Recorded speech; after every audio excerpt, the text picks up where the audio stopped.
Hello mga Lods, hello mga Boss Idol, welcome po ulit dito sa ating munting channel Dan Mix TV.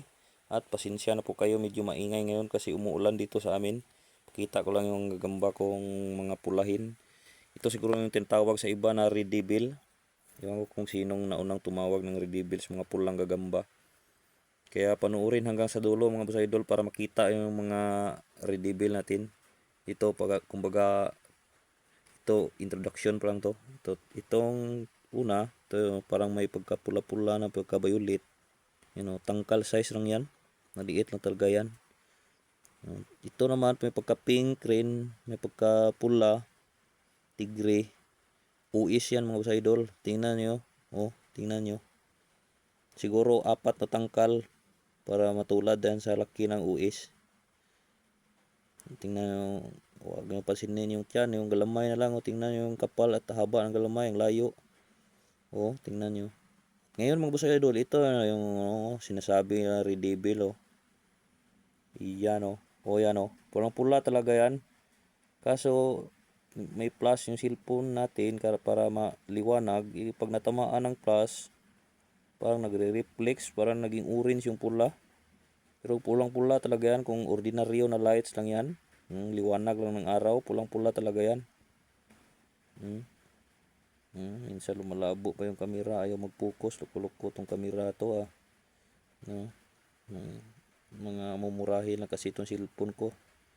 Yan, pula talaga yan. Malaking tiyan pero yung galamay hindi naman papatalo yan. Tingnan yung haba naman, hindi rin masyadong makapal pero tamang tama lang, saka mahaba. Pula talaga yan. Yan ang tinatawag lang red devil.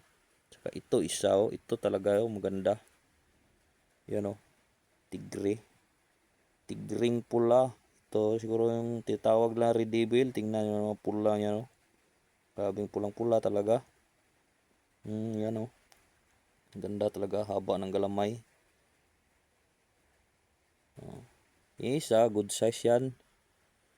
Itong isa papuntang good size na rin to. Tingnan naman, hindi naman magkalayo yung galamay yan. Kapal pa tong isa mas makapal pa tong galamay ito, tsaka maliit yung tiyan. Tingnan yung ulo. Maganda talaga yan.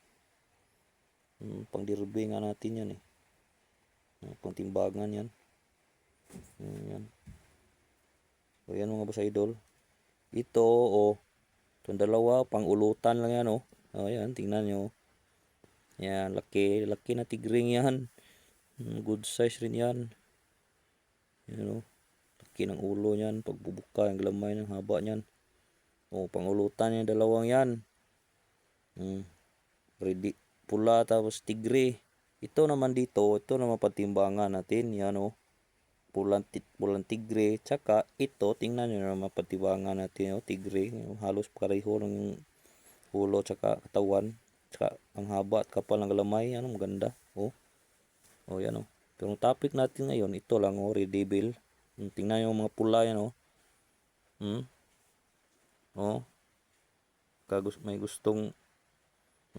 may gustong umili nito, pasensya na kayo, hindi ko to binibinta kasi bihira lang to makita ang ganitong kulay dito sa amin. Ang ganda talaga yan. Yan lang mga boss idol, hanggang sa susunod na video. Maraming salamat sa panonood.